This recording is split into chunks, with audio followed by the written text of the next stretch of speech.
سامعین محترم، ہم میں سے ہر ایک اس کی یہ خواہش ہے، وہ یہ چاہتا ہے وہ ایک خوشگوار زندگی گزارے، ایک اچھی زندگی گزارے، اطمینان والی زندگی گزارے، پرسکون زندگی گزارے۔ اللہ تعالیٰ اطمینان والی زندگی کن لوگوں کو دیتے ہیں؟ کن لوگوں کی زندگی خوشگوار ہوتی ہے، پرسکون ہوتی ہے؟ اللہ تعالیٰ نے قرآن مجید کے اندر فرمایا، من عمل صالحا، جو کوئی نیک عمل کرے، من ذکر او انثی، وہ مرد ہو یا عورت۔ من عمل کے اندر جو بھی نیک عمل کرے اس میں مرد بھی آ جاتا ہے، عورت بھی آ جاتی ہے، لیکن اللہ رب العزت نے دونوں کا الگ الگ ذکر کر کے عورت کو اہمیت دی ہے کہ وہ کہیں یہ نہ سمجھے کہ احساس کمتری کا شکار نہ ہو۔ اور یہ عزت صرف اسلام نے دی عورت کو، اور کسی مذہب میں کسی جگہ نہیں۔ فرمایا جو کوئی مرد یا عورت نیک اعمال کرے، وَهُوَ مُؤْمِنٌ، اس حال میں کہ مومن ہو، ایمان شرط ہے، اور پھر ایمان کے ساتھ نیک عمل کرے، فَلَنُحْيِيَنَّهُ حَيَاةً طَيِّبَةً، تو ہم انہیں پاکیزہ زندگی عطا کریں۔ وہ پاکیزہ زندگی دنیا کے اندر بھی، وَلَنَجْزِيَنَّهُمْ أَجْرَهُمْ بِأَحْسَنِ مَا كَانُوا يَعْمَلُونَ، اور قیامت کو بھی ان کے اعمال کا بہترین بدلہ انہیں عطا فرمائیں۔ پاکیزہ زندگی کا کیا مطلب ہے؟ رزق کی حلال اللہ تعالیٰ دیں گے، قناعت کی توفیق دیں گے، یعنی جس حال میں اللہ نے رکھا ہے اس حال پہ راضی رہنے کی توفیق، اطمینان والی سکون والی زندگی۔ لیکن اس کے لیے شرط کیا ہے؟ ایمان کے ساتھ عمل صالح۔ بڑے بڑے امیر لوگ ہیں، کافروں کے پاس بڑی دولت، بڑا مال ہے، بڑا پیسہ ہے، شاید کہ کسی کے ذہن میں یہ گمان جائے کہ وہ بڑی اطمینان والی زندگی گزار رہے ہوں۔ اور بھی بڑے بڑے دنیا کے اندر امیر ہیں جو صرف نام کے مسلمان ہیں، عمل صالح ان کے پاس نہیں ہے، نیک اعمال ان کے پاس نہیں ہے، نماز روزہ حج زکات یہ نیک اعمال ان کو اللہ نے دولت دی ہے، وہ یہ سمجھے کہ ان کی زندگی بڑی اطمینان والی ہے، غلط بات ہے۔ بڑے بڑے لوگ ہیں، آپ نے بھی سنا ہوگا، جانتے بھی ہوں گے، آپ کے ارد گرد بھی ہوں گے، اللہ نے دولت بڑی دی ہے لیکن رات کو سکون کی نیند نہیں آتی، گولیاں کھائے بغیر سو نہیں سکتے۔ جو کافر ہیں، ایمان والے نہیں ہیں، آپ اگر خودکشی کی ریشو دیکھیں پوری دنیا کے اندر تو بالخصوص وہ ممالک جہاں کوئی مذہب نہیں ہے یا اللہ پر ایمان نہیں ہے تو ان کے اندر خودکشی کی ریشو بہت زیادہ ہے۔ الحاد کا فتنہ ہے، بے دینی کا فتنہ، اللہ پر ایمان نہ لانا، کوئی رب نہیں ہے، دنیا خود چل رہی ہے، ایک نظریہ بنا لیا، دے دیا، لیکن ان کے پاس اپنے آپ کو چین اطمینان دینے کے لیے کچھ نہیں ہے، کیونکہ اطمینان تو روح سے آنا ہے نا، روح کا تعلق اللہ کے ساتھ۔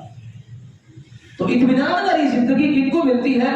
من عمل صالحا من ذکر او انثی وهو مؤمن، یہ زندگی میں چین سکون یہ ایمان سے آتا ہے، اور ایمان کے ساتھ عمل صالح نیک اعمال کرنے سے آتا ہے۔ دوسرے کون لوگ ہیں؟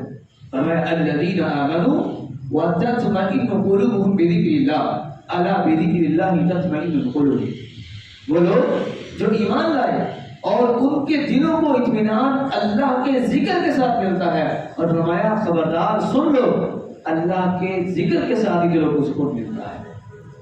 اگر ہم دلوں کا چین چاہتے ہیں، سکون چاہتے ہیں، اطمینان والی زندگی، بے چینی سے بچنا چاہتے ہیں تو پھر زیادہ سے زیادہ اللہ کا ذکر کریں۔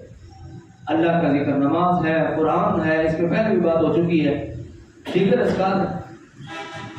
تیسری جو نبی کریم علیہ السلام نے تیسرا اصول خوشگوار زندگی کا بتایا ہے، وہ یہ صحیح مسلم کے اندر حدیث موجود ہے، نبی کریم علیہ السلام فرماتے ہیں، انظروا، حضرت ابو ہریرہ رضی اللہ عنہ کی روایت ہے، فرمایا انظروا الی من هو اسفل منکم ولا تنظروا الی من هو فوقکم فهو اجدر ولا تزدر نعمت اللہ علیکم، فرمایا اس آدمی کی طرف دیکھو جو تم سے نیچے ہے، اس کی طرف نہ دیکھو جو تم سے اوپر ہے، بس یہ زیادہ لائق ہے کہ آپ اللہ کی نعمتوں کو حقیر نہیں سمجھیں۔ یہ دنیا کے اعتبار سے، دنیا مال کے اعتبار سے، دولت کے اعتبار سے جو تم سے کم تر ہے ہمیشہ اس کو دیکھو، اس کی طرف دیکھو۔ اگر اللہ تعالیٰ نے آپ کو موٹر سائیکل دیا ہے تو آپ سائیکل والے کو دیکھو، گاڑی دی ہے موٹر سائیکل والے کو دیکھو، سائیکل والا پیدل کو دیکھے، جس کو اللہ نے ٹانگیں دی ہیں وہ اس کو دیکھے جس کے پاس ٹانگیں نہیں۔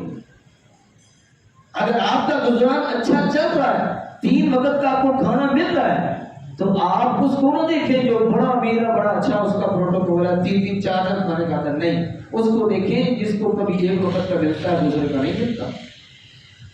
جب آپ اپنے سے بڑے کو دیکھیں، جس کے پاس زیادہ مال ہے، کسی کوٹھی کے پاس سے گزرے، کسی بنگلے کے پاس، کاش یہ میرے پاس بھی ہوتا، گاڑی والے کو دیکھے گا کاش میرے پاس بھی گاڑی ہوتی۔ تو اس سے کیا ہوگا؟ جو اللہ نے آپ کو نعمتیں دی ہیں نا، ان کی آپ ناقدری شروع کر دی، ان کی قدر نہیں ہوگی، ان کا شکر ختم ہو جائے گا پھر، اور زندگی میں بے چینی آ جائے گی۔ کیوں؟ کیونکہ جو آپ کے پاس ہے اس پہ آپ مطمئن نہیں ہیں، آپ کو اور چاہیے، اس کے لیے آپ کے پاس وسائل نہیں ہیں، لہذا اس دور میں آپ لگے رہیں گے لیکن ملے گا کچھ نہیں سوائے بے چینی کے، جو ہے اضطراب، بے چین ہونے کے، سکون نہیں ملے گا، اطمینان نہیں ملے گا۔ اطمینان اور سکون کس کے اندر ہے؟ کہ جتنا آپ کو اللہ نے دیا ہے اس پہ آپ اللہ کا شکر ادا کرنے والے بن جائیں، اور ہمیشہ دنیا کے اعتبار سے ان کو دیکھیں جو آپ سے نیچے ہیں، جو آپ کے پاس جو نعمتیں ہیں تو ان کو دیکھیں جن کے پاس وہ نعمت نہیں ہے، جن کے پاس آپ سے زیادہ نعمتیں ان کو نہ دیکھیں۔ اگر ان کو دیکھیں گے پھر زندگی میں کبھی سکون نہیں ملے گا، پھر بے چین رہیں گے۔ تو اگر اطمینان اور سکون چاہتے ہیں تو ایمان کے ساتھ عمل صالح نیک اعمال کرنا، اللہ کا ذکر کرنا، اور اسی طرح دنیا کے اعتبار سے ہمیشہ اس کو دیکھنا ہے جو آپ سے کم تر ہے، اوپر والے کو نہیں دیکھنا۔ اللہ تعالیٰ آپ کی زندگی میں اطمینان اور سکون پیدا کر دے گا، آپ کا دل مطمئن ہو جائے گا، اور دل اللہ غنی کر دے گا، آپ کو پرواہ نہیں رہے گی کسی چیز کی۔ اللہ رب العزت ہمیں جو ہے حقیقی گنا، جو دل کا گنا وہ عطا فرمائے۔ اللہ تعالیٰ ہمیں ان چیزوں پر عمل کر کے اپنی زندگی کو مطمئن بنانے کی توفیق دے، اور اللہ تعالیٰ ہمیں جو ہے جس حال میں رکھے اس حال میں خوش رہنے کی توفیق عطا فرمائے۔ اللہ جب تک زندہ رکھے تو ایمان کی حالت میں، اسلام پر عمل کرتے ہوئے جب موت دے تو ایمان کی حالت میں شہادت کی موت عطا فرمائے۔ واقول قولی ھذا واستغفر اللہ لی ولکم ولسائر المسلمین، جزاکم اللہ خیرا۔